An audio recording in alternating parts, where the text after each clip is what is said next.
Hello, and welcome back to my kitchen. Today we're not making a home chef. We're making my crab spread because we're having a potluck tomorrow for one of our doctors that's retiring, and we want to let her know that we love her and that we will miss her. And Dr. Smith, there'll be no one else like you. So I'm making this crab dip for you, and also because Dr. Siddiqui can eat my crab dip. So let's get to it. Now, what I need is two 8-ounce packages of cream cheese.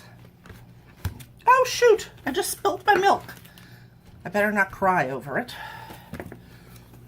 I need 2 tablespoons of milk, which I'm now going to have to get some more milk because I spilled that milk, being a doofus. Lemon juice, salt, onion, garlic. Well, I'm just dropping everything tonight. Yellow peppers, red peppers, and orange peppers, all of them sweet because I don't do spicy. As everyone who knows anything about me or my cooking habits should know, I am not into spice. Those of you who love spice, more power to you, dears, but I'm not one of you. And now there's my dad. All right, so also, since this is a crab dip, I must have my crab. And I have fresh parsley, which is not looking particularly fresh at the moment, but it was fresh when I bought it, like the day before yesterday. And then I will take a box of pita crackers for people to put the spread on. So, let me go get some more milk. Now, I find it easiest to go ahead and cut my stuff up first so that then it's all prepped for me and I just have to like throw it all together. So I need half a cup. Let me see, are you my half cup? Yeah, half a cup of thinly sliced onion. Finely chopped onion. Let me reiterate that. So, hey, get away from my parsley. Off, off, off. Feed you an onion, cat. Get off my parsley. Here, I'll leave you this. Here. Have that little tiny piece of parsley and be happy with it, okay? Get that! Stupid cat. Here, take your parsley with you. There we go. Sorry, I was having a unexpected guest. She's eating the parsley. I don't know about cats. I really don't. Kismet has proven to be a very strange kitten. All right, so let's see, where'd I go with my thingy? There it is.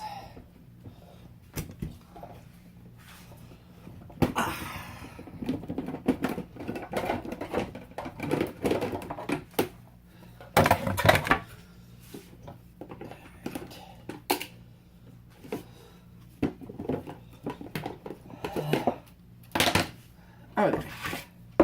Sorry, I've not been at my best lately. I've been fighting this whatever it was that struck below, and I've just not been myself. So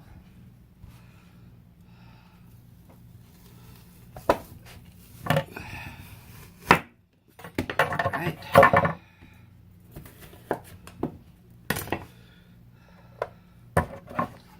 Let's see if this is gonna work. can't remember. It's been a while since I made my stuff. Yeah, that worked. All right. All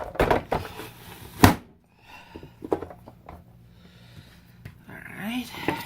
Got another slice. Yay. And there was great rejoicing. By the way, the Chop Whiz, wonderful thing. Wonderful. Love it.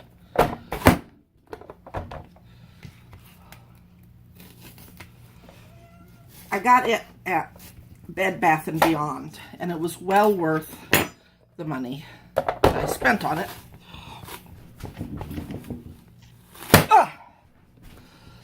That one was a tough one. And I'm probably going to have way more than half a cup, but onion is good for a lot of things. So,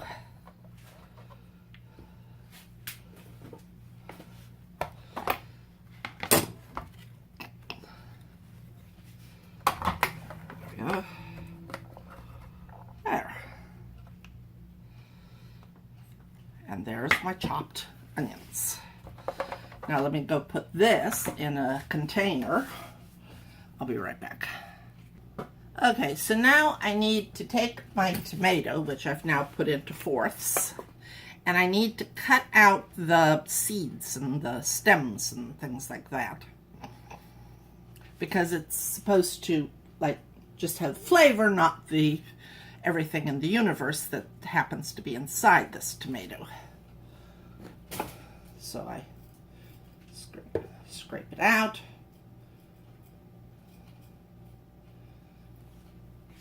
And I cut it out a little bit. This one a little bit.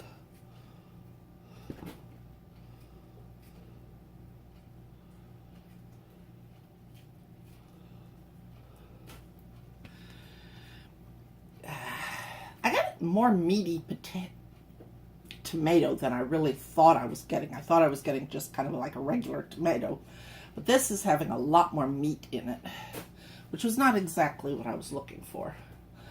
Quite often I will get cherry tomatoes because they'll work too. It's just very time consuming to like hollow them out, and it can be really annoying. And knowing that I was not going to have a lot of time to make this, I didn't want to spend all that time. Now, dry them out, because that's the other thing. You don't want it to be real wet in there. That's the other reason why you get rid of the stuff out of it.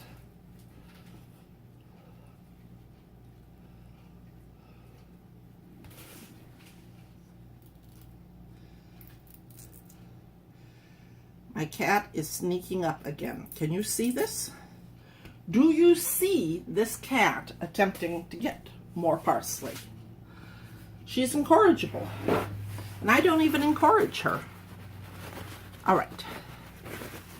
Okay, so my tomatoes have been emptied. Now I cut them up. Now I could use the chopper, but it has a bad habit of kind of smushing really, really tender things like this. So it's better to just chop it up by hand. And this is where having a bigger tomato is also important, because it makes it a whole lot easier to chop it up.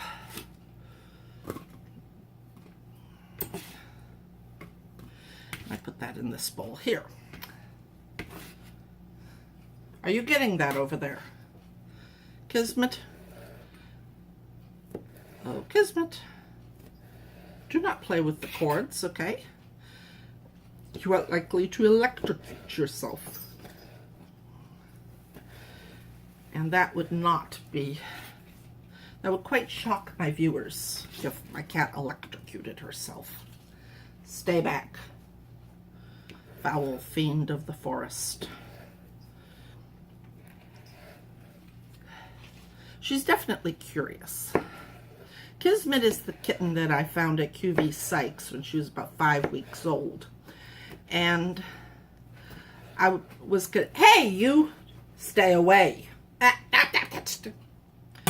You're after more parsley. Okay, here. Ah, get away! Get away! Here, eat some more parsley.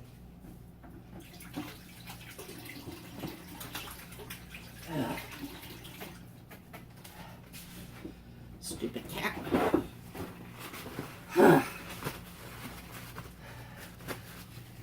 Anyway, I believe someone just kind of dumped her out there, because I really cannot believe that a 5-week-old kitten was just going to wander off. But given her curiosity, I'm not so positive anymore. Because if ever there was a 5-week-old kitten that would have wandered off from their home, it's Kismet.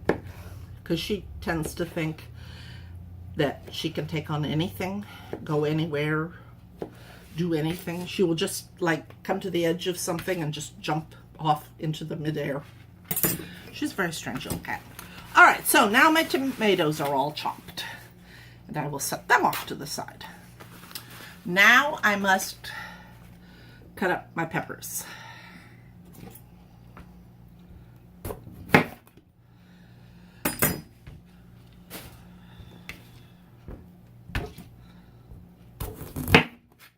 Now, the peppers are actually going to be used twice.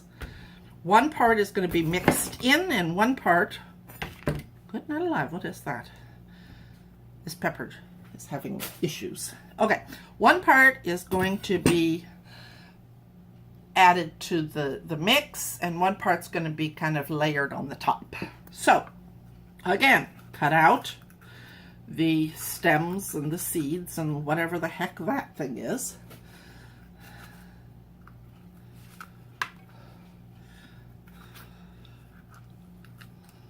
Because one of the things, they're sweet peppers, so they're not going to have like nasty, like spice. But if there were spice, they would be in the seeds. So it's best to remove the seeds no matter what. Now, you could use green peppers, but green peppers can be kind of strong sometimes, you know. They're not spicy, but they can kick. And I don't really want anything kicking anybody in my,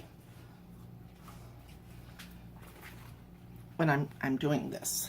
So, now, this I might be able to use my chopper with. We're going to give it a shot. I don't really remember if it worked the last time, but we're going to give it a shot and see what happens. We will start with the red.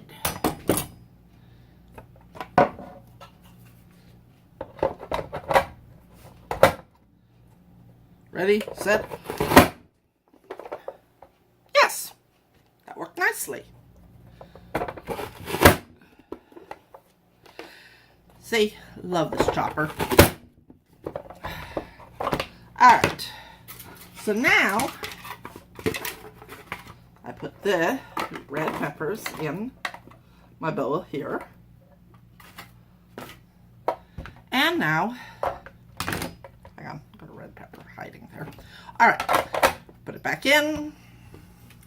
Now we do the orange.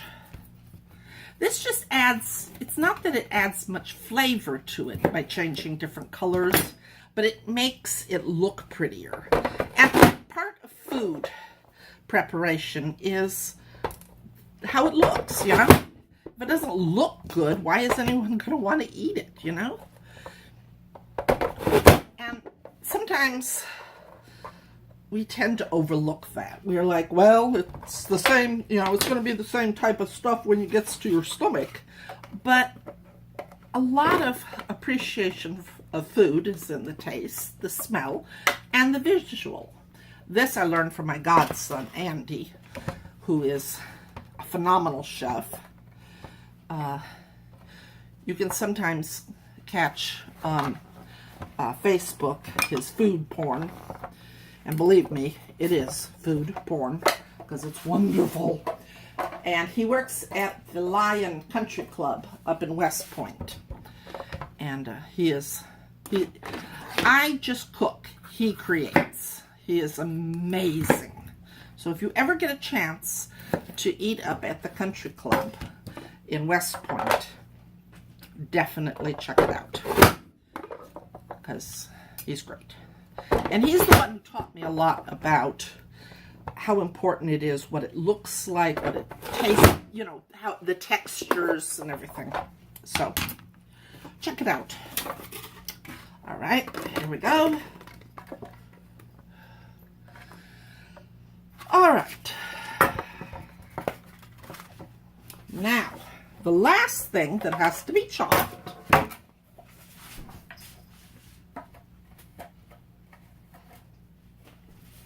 and I'm not sure I'm going to do it with this. I might.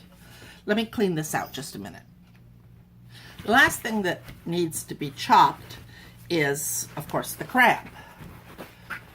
So I'm patting it dry because, again, we don't want a lot of moisture because that will make your spread kind of runny. All right. Now for this,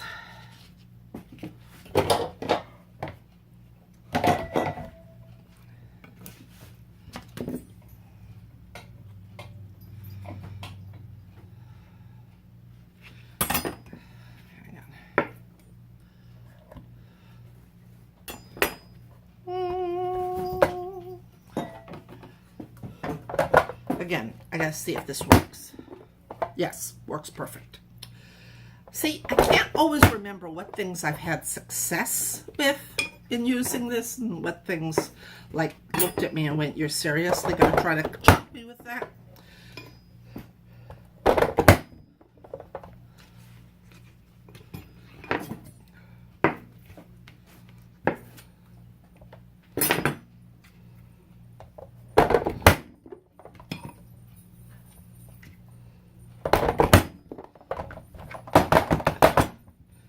See, this would have taken a lot longer to chop up otherwise. But I just kind of, you know, smashing it like that, boom, I got, it's all chopped. See? Gorgeous, isn't it? All right.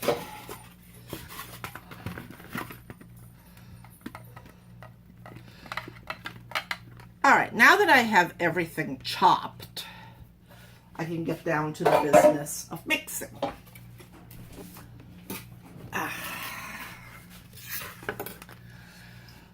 So I take my mixing bowl here, voila, and into it I am going to combine the cheese. The longest part of this is the chopping of everything. That's what takes the longest. Everything else is pretty simple, but you know, the actual making of this is simple, but you just got to chop up so much stuff that it can be a bear. All right, so now in the original recipe, it was calling for light cheese, you know, because of course you don't want any fat. But you see, I tend to think that when you make something light, it tends to like steal all the flavor off of it, and I don't like that. So I go for the gusto and go for the regular stuff. If you want to make it with light, be my guest. I shall not judge. Just don't judge me. That's all I ask. All right, come out of there. Come out. Recalcitrant cheese. That's just what I need tonight. Get out of there.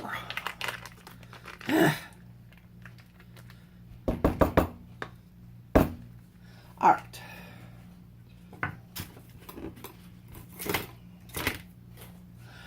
All right, so I'm combining my cheese and my milk and 2 teaspoons, 2 teaspoons of lemon juice. I use like juice of a lemon that I buy. You can use juice from a real lemon if you wish. I just find it impractical to squeeze an entire lemon just for 2 teaspoons of juice. Just seems like a waste. All right. And salt, which is 1/4 of a teaspoon of salt. Let's see, there we are. All right, so now I have my wonderful mixer, and I shall mix this. Now I'm using the batter blades for it because cream cheese does not like being mixed. It tends to resist, which it is right at the moment. It's also trying to run away. So I will get back to you once I'm done with this. All right, so you mix it till it's nice and smooth and pretty. Then you add your onion. And you remember my telling you I had my 2 little pieces of garlic here, my cloves? And you're like, well, aren't you going to cut them up? Well, no. Because this recipe calls for pressed. This is a garlic press. You put the garlic in, and then you smush it. And quite often you have to kind of like convince it to like get completely smushed, because garlic doesn't always want to get completely smushed. And use a knife to like kind of spread it, clean it off.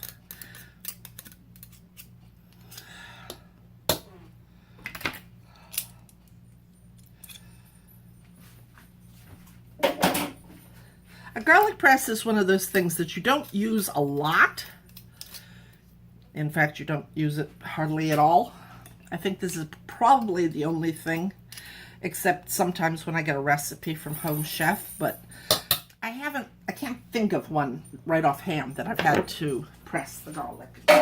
You press it into that, and then you mix.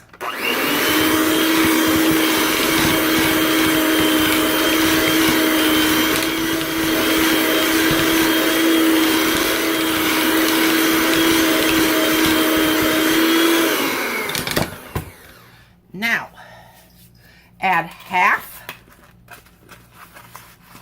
the red peppers, half of the yellow peppers, half of the orange peppers, and half of your tomato, and mix again. This time I'm not going to use this because we're folding it now, and I don't really want to tear it up, because you can do that very easily, you know. Fresh veggies and things tear up, so.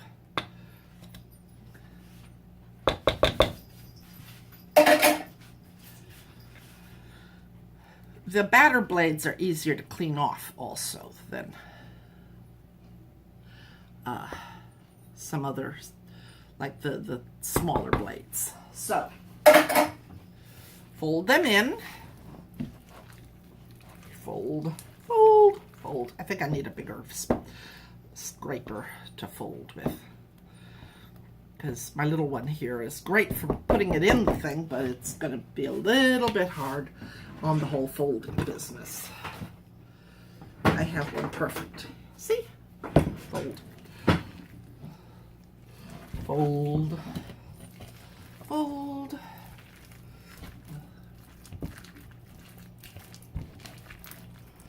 Now, you do this just so that it all gets mixed in there. Nice and, well, even, you know? you shouldn't have like huge holes of just cream cheese. You should have pretty much the peppers and everything all the way through it.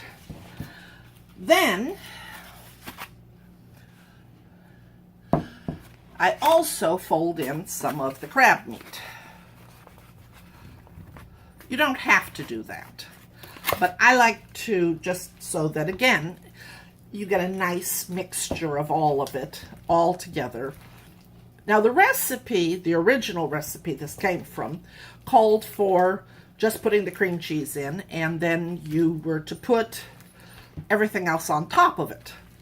And I did not find that very practical. I did it the way they wanted it the first time, but I did not particularly like it. So I've been tinkering with this ever since to find the way I like it. So this is it. All right, now you put it in your pan, which in this case is my little pie dish. And I like a clear pie dish because I want them to see, you know, what's in there and appreciate it. Because I am, well, I guess vain. It's my dip. I want them to admire my dip. Love my dip. It needs to be appreciated. All right. Oh, that little cat. Oh, we gotta get some more dog food.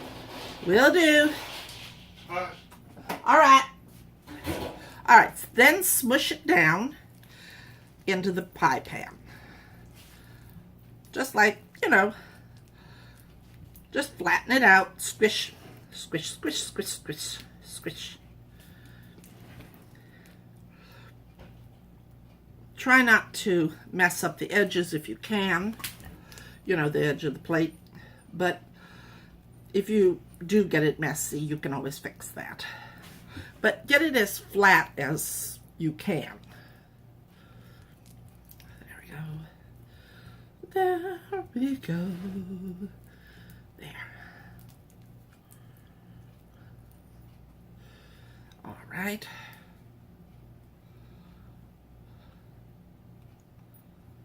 All right, there we go. Stop that. All right.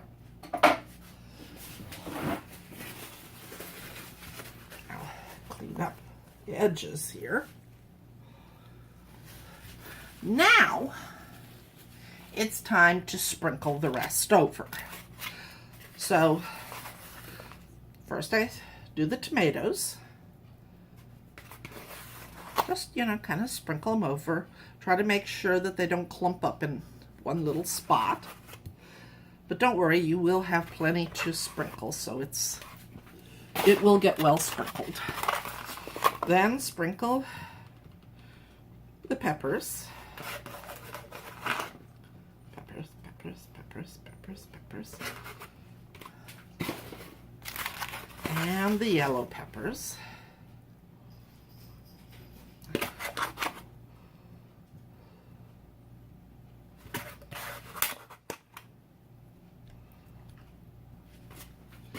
And the red peppers. Now, yes, the red peppers do kind of blend with the tomatoes, but, you know, it adds a different texture when you chew on it. And then finally, after you've put all the peppers and the veggies and everything, then you sprinkle the crab. Because it's the coup de grace, you might say. And you can fill in any little holes that got left by the peppers and things with the crab.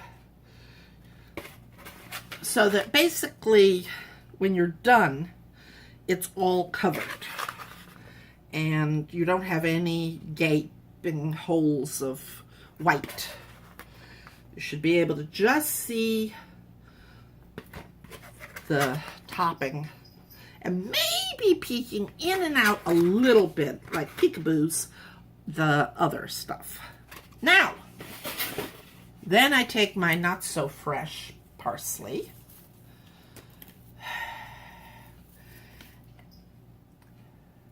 I swear to goodness, this parsley was fresh just a day or so ago.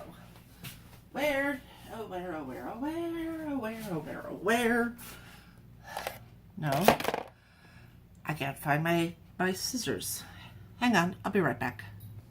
Okay, then you take your scissors and you snip.